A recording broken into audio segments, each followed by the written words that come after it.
আমার একটা বিশ্বাস আছে আগামী বছর আজহারী সাহেবও আসবে, আমিও আসবো, আমরা সবাই মিলে এই ময়দান তাফসীর প্রোগ্রামে জয়েন করবো। ঠিক কিনা বল? আল্লাহ সেই তৌফিক আমাদের সবাইকে দান করুন, সকলে পড়া আমিন। আজহারী সাহেব এই মাহফিলে একটা কথা বলেছিল যে আমাদের জীবনের অনেক একটা লম্বা সময় আমরা কাটিয়ে দেই একে অপরের পেছনে লেগে থেকে। এবং আপনি একটা কথা মাথায় রাখবেন, পৃথিবীতে যখন আপনি সফলতার উপরে উঠবেন সিঁড়ি বেয়ে বেয়ে, পেছনে কিছু কুকুর থাকবে ঘেউ ঘেউ ঘেউ ঘেউ করার জন্য। তবে এটা মাথায় রাখবেন, কোন মানুষের মন্তব্য আপনার গন্তব্য ঠেকাতে পারবে না। বাদ দিয়ে দেন মানুষের কথা চিন্তা করা। Don't think about people what they think about yourself, you have to think about what Allah think about yourself. মানুষ কি বলে এটা করে পড়া করার টাইম নেই। আল্লাহ যদি আমার কয় ভালো, পুরো দুনিয়া খারাপ বললে আমার চারা পয়সা কোনো ক্ষতি হবে না। وَإِن يَمْسَسْكَ اللَّهُ بِضُرٍّ فَلَا كَاشِفَ لَهُ وَإِن يُرِدْكَ بِخَيْرٍ فَلَا رَادَّ لِفَضْلِهِ। যদি আল্লাহ তোমার ভালো করতে চায় কেউ আটকাইতে পারবে না, যদি আল্লাহ তোমার বিপদে ফেলতে চায় কেউ তার বিপদটা আটকায় রাখতে পারবে না। ঠিক কেন বলো যুবক ভাইয়ারা, গাজীপুরের কাশিমপুরের ভাইয়ারা, আসিফ হুজুরের এমন কোন ওয়াজ কি কখনো আপনার সামনে এসেছে যেই ওয়াজে আসিফ হুজুর আর এক হুজুরকে গালি দিয়েছে? সত্যি বলবেন? আমি শুনি আসছে আসছে আসছে আসছে, আজীবনে আসবে না। Challenge, this is my open challenge. কেন আসবে না? কারণ আমি এটা খুব বুঝে গিয়েছি, বদনাম করে নয়, ভালোবাসা দিয়ে গোটা বিশ্বকে জয় করতে হয়। আপনারা সবাই মাওলানা তারিক জামিলের নাম শুনেছেন? Top famous scholar from Pakistan, broad minded personality belong করে। উনি বারবার বলেন যে তুমি যখন ইব্রাহিমকে আগুনে ফেলা হয়েছিল, কবুতর সামান্য একটু পানি নিয়ে এসে বারবার আগুনে ফেলছিল।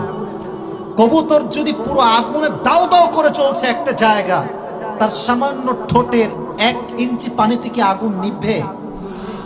কাশিমপুরের ভাইরা বলে নিভবে। তাও কেন সে পানি দিচ্ছে জানেন? তারই জানেন, ব্যাখ্যা করছিল। কবুতর 1 ইঞ্চি পানি দিয়ে এটা প্রমাণ করেছে যে আল্লাহ, আমি জালেমদের পক্ষে নই, আমি তোমার নবীর পক্ষে অবস্থান গ্রহণ করেছি।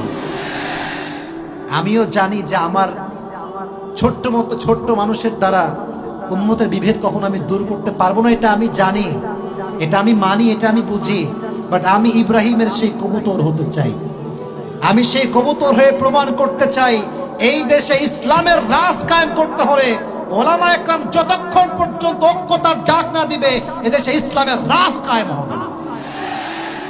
ইত্তেহাদ লাগবে, ঐক্যতা লাগবে। অতএব অনেক ভাইয়েরা যারা ফেসবুকে মারামারি করেন, দলাদলি করেন, অমুকে আহলে হাদিস, অমুকে মাযহাবী, অমুকে লা মাযহাবী, অমুকে কওমি, অমুকে আলিয়া, অমুকে জামাত, অমুকে চরমোনাই, অমুকে হেফাজত, অমুকে সরসিনা, অমুকে চরমোনাই। মারামারি বাদ দিয়ে দেন। চরমোনাই আমার পরিচয় নয়, আহলে হাদিস আমার পরিচয় নয়, আমার পরিচয় মাযহাবী নয়, আমার পরিচয় কওমি নয়, আমার পরিচয় আলিয়া নয়। আমার প্রথম পরিচয় আমি মুসলমান ঘরের সন্তান। This is my first identity. This is my first identity. ভুলে গেছি আমরা। প্রথম পরিচয় দেয় যে ভাই আমি আহলে হাদিস করি, প্রথম পরিচয় ভাই আমি হানাফি করি। দলাদলি বাদ দিয়ে দেন। আপনি দলাদলি করবেন বাংলার মাটিতে, আর ফিলিস্তিনের ভূখণ্ডে আমাদের লক্ষ মুসলমানের বোমে উড়িয়ে দেয়। ঠিক কিনা বলেন? দলাদলি বাদ দিয়ে দেন। হুজুরদেরকে এটা আমার নসিহত নয়, অনুরোধ। নসিহত করবার যোগ্যতা আমি আসিফের মাঝে হুজুরদের কাছে নাই, হুজুরের কাছে আমার গ্রহণযোগ্যতাও নাই যে আমি নসিহত করবো। তবে আবদার তো করতে পারি, অনুরোধ তো করতে পারি। মিডিয়ার ভাইদেরকে দিয়ে আমি একটা মেসেজ সবার কাছে দিতে চাই, আজ থেকে কোনো হুজুর যদি কাউকে নিয়ে কথা বলে, তার গুণ বলতে হবে আগে, তারপর তার দোষটা বলতে হবে। ঠিক কেনা বলেন? খালি বাজে বাজে কথা বলেন, বাজে বাজে কথা বলেন। আমি রিসেন্টলি একটা ভিডিও দেখলাম, একজন বলতেছে যে অমুকের বক্তাকে ধরে নিয়ে এসে মুখে পেশাব করে দেয়। একজন আলেমের ভাষা কি? How can it possible, man? Doesn't make any sense.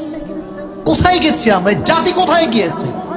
একজন আলেম যখন বলে আর একজন বক্তাকে নিয়ে এসে ওর মুখে পেশাব করবা, মনে রাখবেন আপনি গ্রামের লোক হতে পারেন, ঢাকায় কিন্তু গুলশান আছে, মিরপুর আছে, বনানী আছে, ধানমন্ডি আছে। শুধু আপনি মুসলমান না, গুলশানেও মুসলমান আছে, ধানমন্ডিতেও মুসলমান আছে। আপনি যখন মাইক নিয়ে এরকম বাজে ভাষায় গালিগালাজ করেন, গুলশানের ফ্ল্যাট থেকে স্মার্ট মানুষটা মনে করেন ইসলাম কি এটাই নাকি? এটাই কি ইসলাম? তার মনটা ভেঙে যায়। আর এর জন্য প্রথম দায়ী হচ্ছেন আপনি। আপনার জবানের ভাষা সুন্দর না।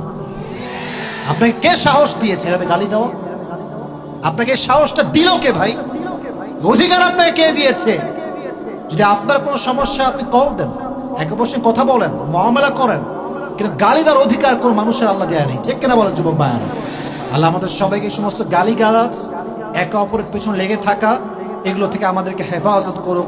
সকলেই মন খুলে পড়া আমিন। তাহলে 1 নাম্বার নসিহত, আজ থেকে অনলাইনে হুজুরদেরকে বেশি বেশি গালিগালাজ করবেন, তাই না? শুনি নাই, গালিগালাজ করবেন।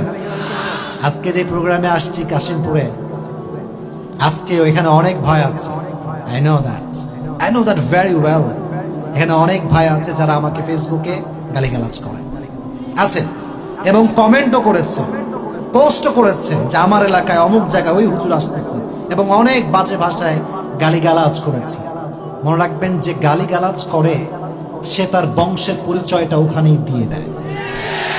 সময় আছে, শুধরে যান, ভালো হয়ে যান, ভালো হয়ে যাও মাসুম, ভালো হয়ে যাও। তবে এমন একটা দিন আসবে তোমার পিঠে গণধোলায় কোনো অভাব হবে না। ঠিক কিনা বল? এসব বাদ দিয়ে দেন। আজকে আজহারী সাহেব দেশে নাই, এর সবচেয়ে বড় কারণ হচ্ছে আমরা নিজেরাই ছোট্ট ছোট্ট ঠুনকো ঠুনকে ইস্যুকে সরকারের কান পর্যন্ত আমরা ভারী করে ফেলেছি। ঠিক কিনা বল? ওই হুজুর বলে এই হুজুর অমুকের দল করে, ওই অমুকের দল করে, এই শুরু হয়ে যায় ঝামেলা। হুজুররা দেশে থাকতে পারে না। আর আমাদের দেশে যে হুজুর যুবকদের কাছে যত বেশি জনপ্রিয় হয়ে যায়, সেই হুজুর হুজুরদের কাছে তত বেশি অপ্রিয় হয়ে যায়।